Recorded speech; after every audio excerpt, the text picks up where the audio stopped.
Class 8A. Today we'll continue our chapter number 2 of geography, that is land, soil, water, natural vegetation and wildlife resources. आज हम अपना geography का chapter 2 ही continue करेंगे. उसी में हमारा सब टॉपिक है वाटर एज अ रिसोर्स, क्योंकि हमने लैंड और soil as a resource discuss कर लिया है. अभी देखिए बेटा, अब आपकी बुक की जो सब टॉपिक की पहली लाइन है इस यही है कि water is a vital renewable natural resource. Natural resource है और साथ ही साथ रीन्यूएबल है, दोबारा ये रिसाइकिल हो सकता है, रीन्यू हो सकता है. अब ये भी बताया गया है कि जो अर्थ का हमारा 3/4 सरफेस है वाटर से कवर है, यानी कि मोर देन 70% जो हमारी अर्थ है वो पानी से घिरी हुई है. इसीलिए हम धरती को ये भी कहते हैं वाटर प्लैनेट. अब ये भी बताया गया है कि आज से 3.5 बिलियन ईयर्स पहले 3.5 बिलियन ईयर्स पहले, यानी कि 1 बिलियन होता है 10 करोड़, 3.5 बिलियन हो गया लगभग 35 करोड़ ईयर्स पहले जो लाइफ है, जो जीवन है, जो सबसे पहले माइक्रो ऑर्गेनिज्म, जो सबसे पहले जीव आए थे धरती पे माइक्रो ऑर्गेनिज्म ही थे.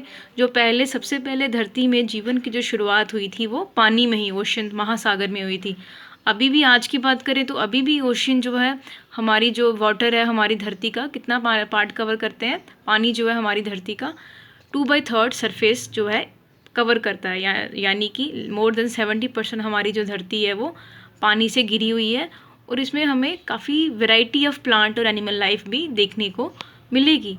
बट पानी तो बहुत ज़्यादा है, बट जो ओशन का पानी है वो सलीन है, नमकीन है और it is not fit for human consumption, पीने के काबिल नहीं है. अब ये बताया गया है कि भाई फ्रेश वाटर जो है इट इज़ ओनली 2.7%. अगर धरती में पूरा 100% पानी है तो उसमें से सिर्फ 2.7% पानी ही जो है वो पीने लायक है. यानी कि अगर 100% पानी है, जो 70% पानी है धरती में, जितना भी मैक्सिमम तो ओशंस में है, वो नमकीन है. अब उस नमकीन को छोड़ के जो हमारे पास पीने का पानी है that is only 2.7% available to us. अब देखिए, अब इस 2.7% में इसका जब इसको 100% मानेंगे, सपोज़ ये 2.7% पानी है जो कि पीने के लायक है. अब इसका जो 70% है वो पानी कहाँ पे है, आइस शीट में, ग्लेशियर्स में, बर्फ़ की नदियाँ हैं, वो जमा हुआ पानी है, तो वो पीने के लायक नहीं है. अंटार्कटिका में जो ग्लेशियर्स हैं वहाँ है, ग्रीनलैंड में. अच्छा, अब जो बचा हुआ पानी है 70% तो रहा कि ये आइस शीट्स की फॉर्म में है.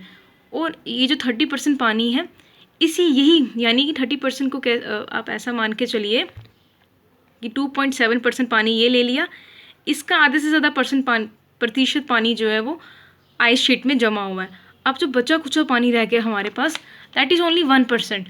अब ये जो 1% पानी है यही पीने के लायक है. और ये हमें कहाँ मिलेगा, ग्राउंड वाटर में, जो ज़मीन के नीचे पानी होता है, जहाँ नलके लगते हैं, ज़मीन के नीचे से पानी आता है, या तो रिवर्स में मिलेगा या लेक्स में, झीलों में, या जो कुछ पानी है हमारी वाटर वेपर्स की फॉर्म में हमारी धरती में होता है.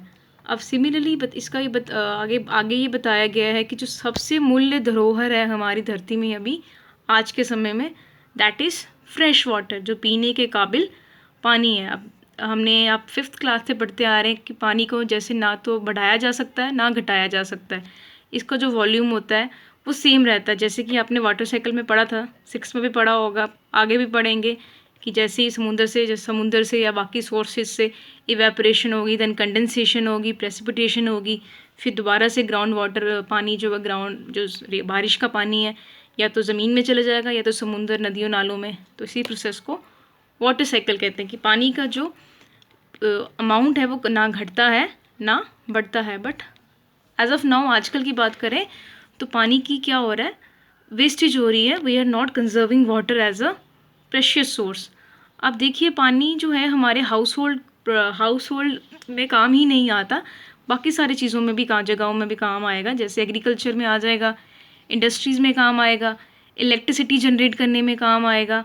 अब उसी तरह आपकी बुक में एक डाटा दिया गया है कि बताया गया है कि एवरेज इंडियन जो है, एक आम जो शहरी इंडियन है, वो लगभग 150 लीटर्स वाटर जो है वो डेली का कंज्यूम कर रहा है. अब देखिए कैसे, ड्रिंकिंग के लिए 3 लीटर वाटर डेली का यूज़ हो रहा है. अच्छा, कुकिंग के लिए 4, बाथिंग के लिए 40, फ्लशिंग के लिए 40, कपड़े धोने के लिए 40, यूटेंसिल्स के लिए 20, गार्डनिंग के लिए 23. तो ये आपका लगभग 150 लीटर्स बन जाता है. अब देखिए, वाटर जो है हम although water is a renewable source, but water की वेस्टेज के कारण क्या हो रहा है, पानी की कमी हो रही है। पानी का तो अमाउंट तो कम ना घटेगा ना बढ़ेगा, बट वेस्टेज के कारण क्या हो रहा है, काफ़ी जगहों में ग्राउंड वाटर का लेवल जो है नीचे जा चले गया है। जैसे कि हमने लास्ट टॉपिक में डिस्कस किया था कि डिफॉरेस्टेशन के कारण भी क्या होता है, पानी जो है उसका लेवल नीचे चले जाता है। फॉर एग्ज़ाम्पल अपने 7th क्लास में पढ़ा था कि जहाँ जिन जगहों में पेड़ पौधे लगे होंगे वहाँ एक्यूफर्स, यानी कि वहाँ पानी का जो सोर्स होगा वो ऊपर होगा, थोड़ा ज़मीन से ज़्यादा नीचे नहीं होगा। अब जिन जगहें बंजर हैं, जहाँ पे पेड़ पौधे काटे गए हैं, तो वहाँ पानी का जो लेवल है काफ़ी नीचे चला जाता है, या तो ख़त्म हो जाता है ग्राउंड वाटर, ख़त्म होना यानी कि काफ़ी नीचे चले जाना। तो वर्ल्ड में अभी आजकल की बात करें तो काफ़ी ज़्यादा प्रॉब्लम्स आ रही हैं। आपकी बुक में कुछ एरियाज़ बताए हैं, जैसे अफ्रीका है, वेस्ट एशिया है, साउथ एशिया में हमारा इंडिया भी आएगा, यूएसए, मैक्सिको जो है यूएसए की नेबरिंग कंट्री है, साउथ अमेरिका जो साउथ कॉन्टिनेंट है नीचे वहाँ, और ऑस्ट्रेलिया में काफ़ी ज़्यादा प्रॉब्लम्स आ रही हैं। अब ये प्रॉब्लम्स उन जगहों में ज़्यादा हो रही हैं जहाँ पे ड्रॉट्स आते हैं, सूखा पड़ता है, अकाल पड़ता है। अब सिमिलरली आपकी बुक में बताया गया है कि अमरेली एक सिटी है सौराष्ट्र में, अमरेली इज़ इन सौराष्ट्र, और सौराष्ट्र जो है गुजरात में है। अब वहाँ की जो पॉपुलेशन है 1.25 लाख पॉपुलेशन है, वो साथ वाले डिस्ट्रिक्ट से क्या करती है, पानी जो है खरीदती है। अगर आपने न्यूज़ में सुना होगा, आज से 2 साल पहले 2018 की बात है, तो तमिलनाडु में काफ़ी क्राइसिस हो चुका था पानी का। ये न्यूज़ में भी आया था कि तमिलनाडु जो है वो, ये मई और जून महीने की बात है, ये पानी जाके केरला से ख़रीदता है। अब सिमिलरली हमारे पास क्या साधन है, हमारे पास जो एकमात्र जो मेथड है टू कंजर्व वाटर, क्या होगा कि पानी का हम कम से कम वेस्ट करें। अब आपने छोटी क्लासेस में रेन वाटर हार्वेस्टिंग का भी सुना होगा कि बचपन की, आप छत पे पानी सेव कर सकते हैं, वही पानी हम बाकी अपने घर के कामकाज में यूज़ कर सकते हैं। अब पानी के वेस्टेज के रीज़न्स ये हैं कि कुछ कई बार ऐसा होता है, मोस्ट ऑफ द टाइम ऐसा होता है, जो इंडस्ट्रीज़ के वेस्ट हैं वो वाटर बॉडीज़ में मिल जाते हैं। जैसे हमारे पास यमुना की एग्ज़ाम्पल है, यमुना ऐसा कहते हैं कि काफ़ी पोल्यूटेड हो चुकी है, तो वहाँ काफ़ी दूर तक उसके पास भी खड़ा होना काफ़ी मुश्किल है, क्योंकि केमिकल्स डिस्चार्ज किए जाते हैं, जैसे नाइट्रेट है, very harmful chemical, metals, pesticides, तो ये सारे क्या कर देते हैं, पानी को प्रदूषित कर देते हैं। अब ये भी बताया गया कि भाई these chemicals are non biodegradable. अब नॉन बायोडिग्रेडेबल यानी बायोडिग्रेडेबल नहीं है। अब बायोडिग्रेडेबल क्या होता है, बायोडिग्रेडेबल वो सब ऑब्जेक्ट्स या चीज़ें होती हैं जिनको बैक्टीरिया जो है डीकम्पोज कर देता है, या कैसे कह सकते हैं, डीकम्पोजर ख़त्म कर देते हैं, और उनका जो एक्चुअल में वो वैसे केमिकल, अगर वो वैसे नहीं रहेंगे, फॉर एग्जांपल जैसे हम सब्ज़ी के छिलके हैं, सपोज़ उसको हम मिट्टी में दफना देंगे तो बायोडिग्रेड हो जाएंगे, तो मिट्टी में मिल जाएंगे। बट ये जो केमिकल्स हैं, दीज आर नॉन बायोडिग्रेडेबल, ये चेंज नहीं होंगे, अपना रूप नहीं बदलेंगे।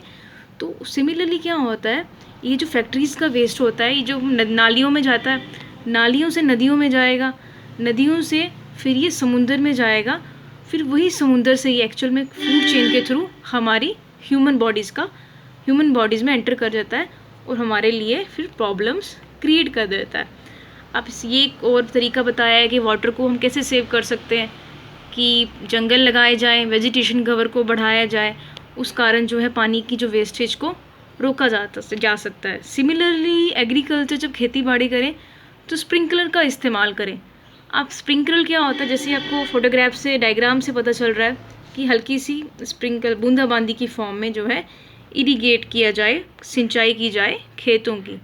अब सिमिलरली एक और ड्रिप इरिगेशन बताई गई है, ड्रिप इरिगेशन और ट्रिकल इरिगेशन, नाम से ही पता चलता है, बूंदाबांदी हल्की, ड्रिप इरिगेशन जैसे बूंदाबांदी की, जैसे हल्की हल्की बारिश होती है उसी फॉर्म में जो है इरिगेशन होगी, तो क्या होगा, पानी की कम वेस्टेज होगी। अब नेक्स्ट जो बेटा हमारा नेक्स्ट जो रिसोर्स है जो हम लर्न करेंगे जिसके बारे में, that is natural vegetation and wild life. अब नेचुरल वेजिटेशन क्या होता है, it is the plant cover which grows without any human intervention. वो प्लांट का कवर जो खुद ब खुद ग्रो किया है बिना किसी ह्यूमन बीइंग के एफर्ट के, यानी कि हमारे पास एग्जांपल है फॉरेस्ट की, नेचुरल वेजिटेशन है, इंसान ने तो नहीं बनाया, फॉरेस्ट तो खुद नेचर के कारण ग्रो किए। अब वाइल्ड लाइफ क्या हो गया कि जंगलों के जंगली जानवर, ये सारा वाइल्ड लाइफ का पार्ट बनेंगे। अब हमारा ये भी एक ड्यूटी है कि हमें नेचुरल वेजिटेशन और वाइल्ड लाइफ को कंजर्व करना है, इनको सेव करना है।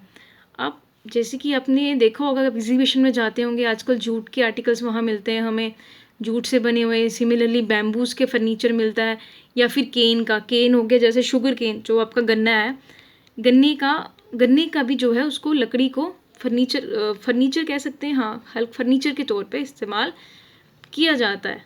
अब देखिए बेटा, हमें नेचुरल वेजिटेशन और वाइल्ड लाइफ कहाँ मिलेगी?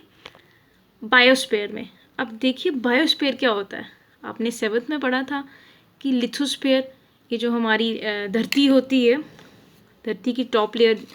अच्छा, हाइड्रोस्फीयर, उसके हाइड्रोस्फीयर में आपका पानी वाला आ जाएगा, हाइड्रोस्फीयर जहाँ जहाँ पानी है, ठीक है। एटमॉस्फेयर जहाँ हवा है, जहाँ आपको लैंड मिलेगी उसको लिथोस्फीयर बोलेंगे।